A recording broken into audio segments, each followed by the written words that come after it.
Gunna is under kind of, well, I don't know if he's stressing about it, but I would be if I was Gunna.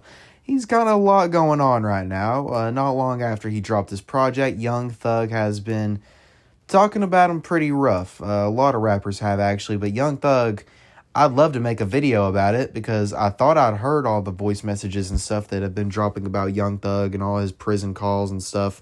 By the way, I would love to know who in the world is leaking, who got a hold of all, like, literally every young, like, it feels like they have every single phone call that man Young Thug made. How does he have those? I think that's crazy. Every time I look on Twitter, Young Thug is saying something outlandish, and I know it's not AI. AI cannot replicate the way Young Thug speaks. It would be really hard.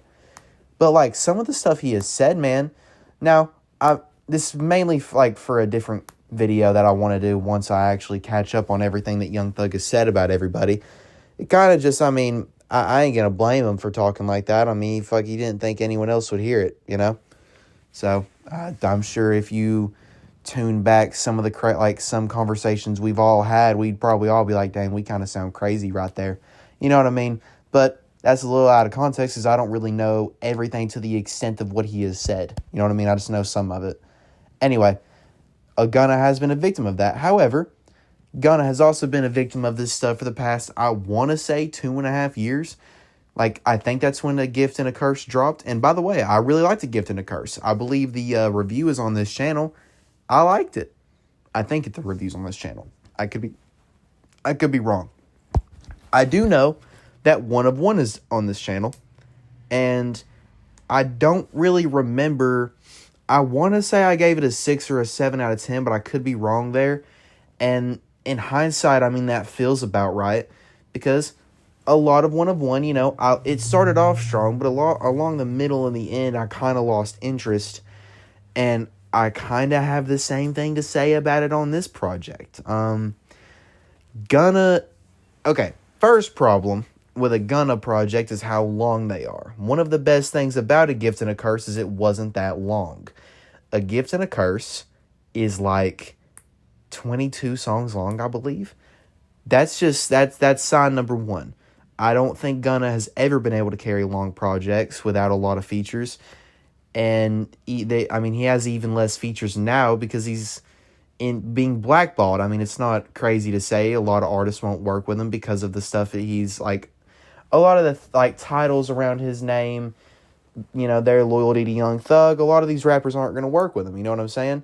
And he actually, he doesn't really say much about it. He kind of did a little bit on A Gift and a Curse, but not a lot. And he still doesn't say much about it now. He kind of puts his head down and just makes music, which is respectable. That's probably the best thing to do in this situation. There's no use in arguing about it.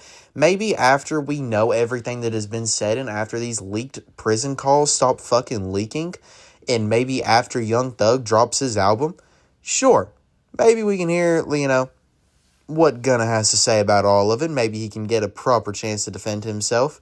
And, maybe one day music will heal and Young Thug and Gunna will be friends again because that was good for music. They made a lot of good songs together.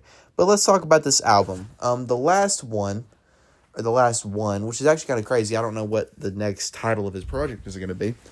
But, which also very weird, has a weird cover. Sorry, I rolled over in my bed.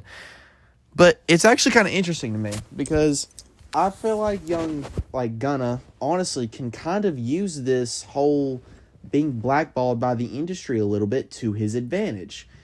Because, a lot of these bigger producers and bigger artists won't work with him.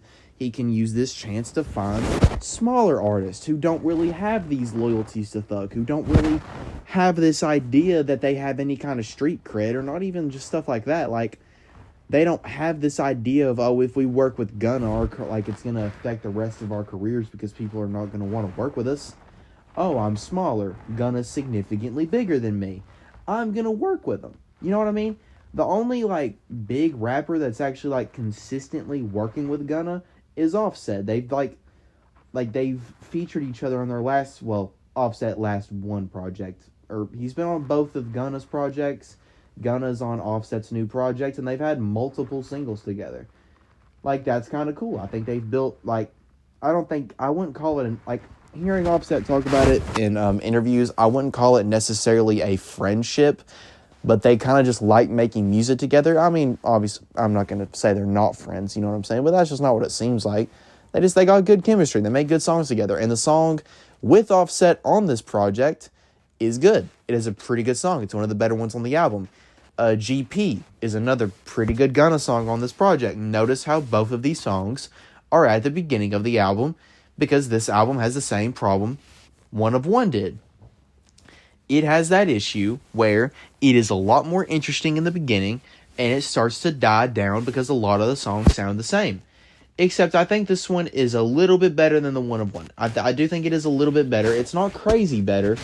It's like if Last Wun was a 6 or a 7, then the Last Wun is a 6.5 or a 7.5. I'm leaning more towards like a 7.5, because I mean, that really is just what I said about like people collaborating with him. You know, he needs to find different producers. The main problem with Gunna is his production. I've always kind of thought about that in his career. He will, like, it's not a coincidence that I'd say a lot of people's favorite Gunna songs are on beats that you wouldn't necessarily, like, you could hear him on and doing pretty good, but you wouldn't, like, think he would go out of his way to pick it. Rodeo Drive is in one of those where I don't think that's a very typical Gunna beat. I can hear Gunna over it, you know, not... It's a little easier to say that because I've now heard Gunna over the song, but it's one of my favorite Gunna songs. Like, it really is, because it sounds unique. It sounds like a unique Gunna song. I think Fuck You Mean is a pretty kind of unique-ish Gunna song production-wise, maybe not lyrics or anything like that. And I'm not coming to Gunna to expect a good, great rapping, like, technical rapping performance or a lyrical performance. I do think a lot of the time he would benefit from having way more charisma. You know, Rodeo Drive, it might be like low-key charisma, but he's got it. Fuck You Mean has a lot of charisma. A lot of my favorite Gunna songs, he has, like, charisma. Neck on a Yacht has charisma. It goes off the beat pretty well. And, by the way, another one of my favorite Gunna songs recently from Last Wun, it probably is my favorite song off Last Wun. He, like, has kind of a not as typical Gunna beat. It's a little more typical than the other two I mentioned, but it's not as typical. You know what I mean? And I think that doing that and finding more unique producers would heavily benefit his career. Another artist, for example, that I think that about is Polo G. And honestly, you can kind of think that for a lot of bigger rappers, that they would probably be a lot better if they went out and found more unique beats and better production. Lil Baby is another one of those rappers, you know what I mean? One of the things that, like, I think Yeat does so well is he picks, like, his beats right. A lot of Yeat production is out of this world. You know what I'm saying? Gunna doesn't have to have out of this world production. He just needs to find beats that he can just absolutely flow on like water. Sun Goes Down, I think is what it's called, is a great song. A very flowy beat that Gunna absolutely slides on. That's not gonna be the trend for 22 songs in a row. You know what I'm saying? So, or no, Sun Came Out. That's what it's called. Not Sun Goes Down. Sun Came Out.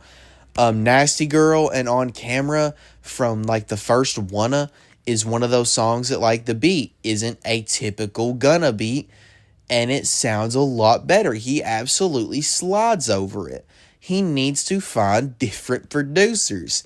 He needs to stop relying on Turbo, and his albums and his music will be a lot more interesting and a lot better. But besides that, there isn't, like, the other voices, there aren't many, but the other voices besides Offset on this album are also not particularly that good. Burna Boy ruins the song he's on, like, completely for me. And I think the other features Asaki, or he, I don't remember, isn't bad, ain't great neither.